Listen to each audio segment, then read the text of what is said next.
There are times we want to lower the feed dogs when we're sewing or embroidering with the Pfaff Creative 1.5 sewing machine and embroidery machine.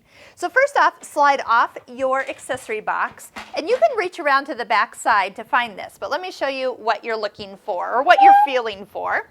You are looking for this little lever back here. This lever, when slid, and I'm going to lift up the presser foot, when slid towards the machine, the feed dogs go down. Now, I'll usually lower the feed dogs for when I'm sewing on buttons. I will do it when I free motion quilt, and I would recommend that you lower them when you embroider, because then they're not just sitting there up above touching your hoop or the back of your stabilizer.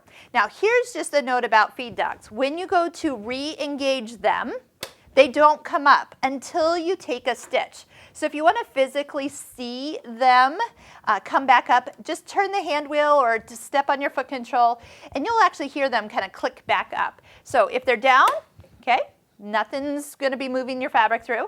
But if they're up and you want to see them, don't forget to take a stitch.